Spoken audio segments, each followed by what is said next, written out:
Meron pong kumakalat ngayon na video mga sangkay na kinokonekta po dito kay Chavit Singson kung saan may isa pong building na ginigiba, no? At ayon po sa mga impormasyon mga sangkay, ito daw po yung dahilan kung bakit galit na galit daw po si Singson kay PBBM.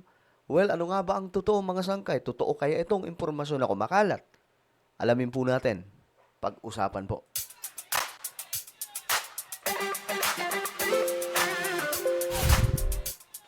Yo guys, magandang oras po sa inyong lahat, no? Sa lahat ng ating mga kababayan, sa lahat po ng mga taga-subaybay.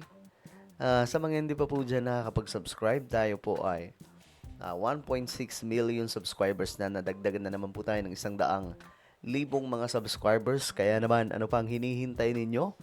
Makikita nyo po yung subscribe button sa baba ng video na to. I-click nyo lamang po yung subscribe, i-click ang bell at i-click nyo po yung all. Sa mga nanonood naman po sa Facebook, i-follow nyo po yung ating Facebook page. Okay, mga sangkay, ito ang impormasyon na makalat ngayon. Pakita lamang po natin. Pero ulitin ko, hindi po natin alam kung gaano katotoo ito. Ito po ay information na kumakalat lamang ngayon, mga sangkay. Siyempre, itong si Singson, mga sangkay ngayon, nanggagalaiti po laban kay PBBM at ito po yung nagtawag ng matinding rally laban po sa pamahalaan, laban kay PBBM na magmamarcha daw po papunta sa Malacanang. Ngayon, ayon dito, di umano sa mga post ng mga loyalista, demolition of Metro Walk property to make way for the Ortigas station of the Metro Manila Subway Project. Ito daw po ang dahilan kung bakit di umano sabi ng mga loyalista, galit na galit di umano si Chavit Singson kay BBM dahil ang kumpanya niya. Oh, ano ba to? Tingnan natin, basahin natin to. Ito ang dahilan kaya galit na galit si Chavit di umano kay PBBM at identified siya sa mga personalidad na nais patalsikin sa pwesto si PBBM. Ayon dito, ang Metro Walk property na sinasabing pagmamayari daw po ni Chavit Singson ay giniba ng gobyerno para pagtayuan ng Ortigas Station ng Metro Manila Subway. So ngayon, ito ang nangyayari mga sangkay. Tingnan po natin.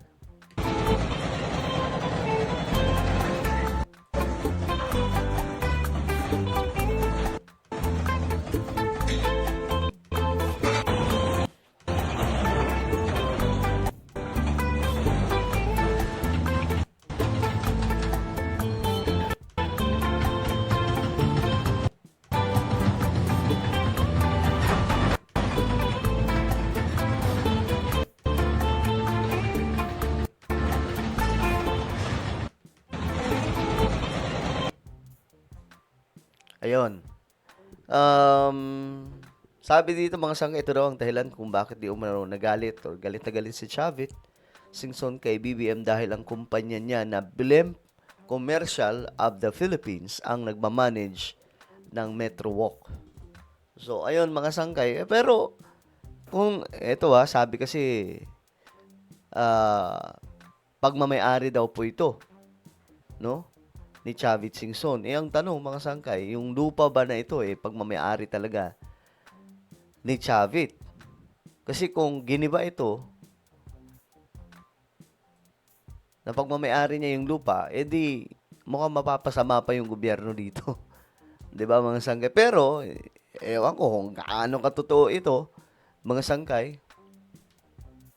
Alam naman po natin itong si Chavit Singson tawag nga po niya kay PBBM, my former friend.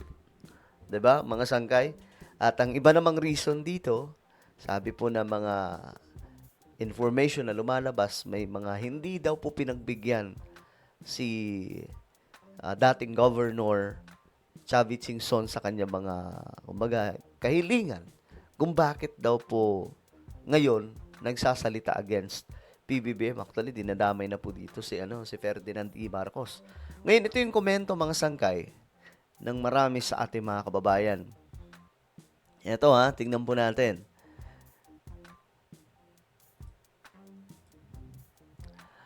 Kaya naman pala, buti nga. Dati naman sa mga Marcos talaga yan eh. Okay, okay, okay. Sige. Tapos, sabi naman ni Orlando, tapos pinalalabas ni Defensor na inalisan daw ng budget kaya natigil ang in gawa ng mga infrastructure.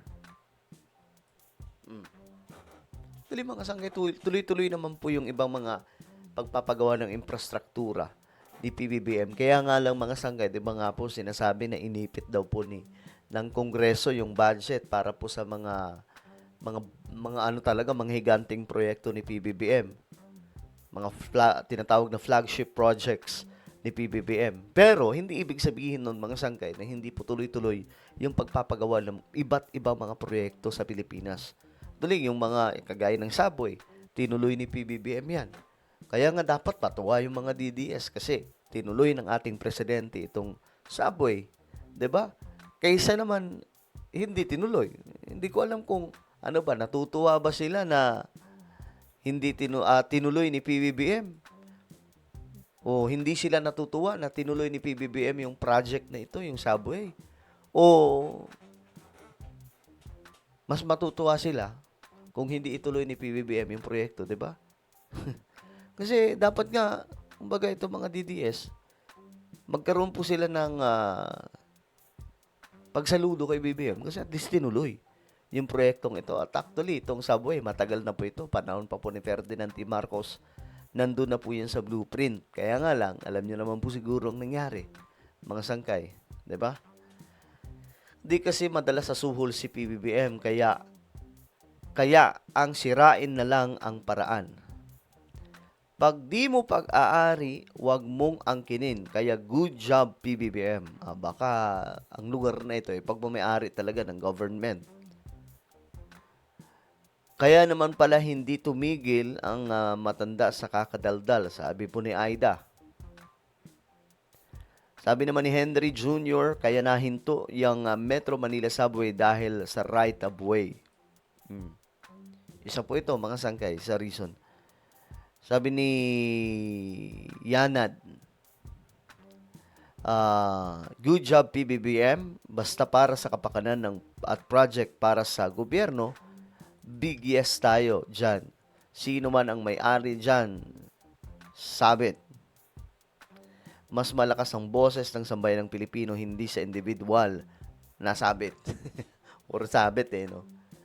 Buti nga kay Chavit, sabi po ni Dan. Ito po yung reaksyon ng maraming mga, di ko alam, mga loyalist siguro ito, mga pro-BBM, mga sangkay na mga komento. Iba naman ang opinion dito ng mga DDS.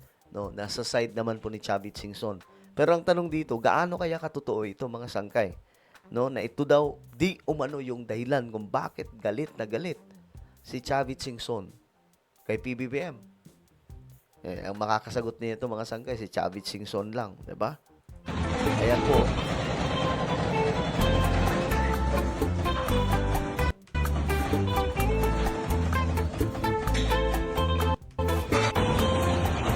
Ayun, saan kayo?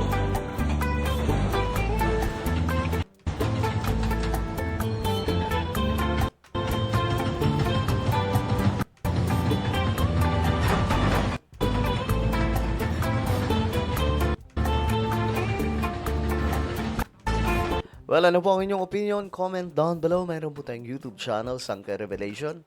Hanapin nyo po ito ngayon sa YouTube. Kapag nakita nyo na, click nyo po yung subscribe, i-click ang bell, at i-click nyo po yung all. Ako na po ay magpapaalam. Mag-iingat pong lahat. God bless everyone.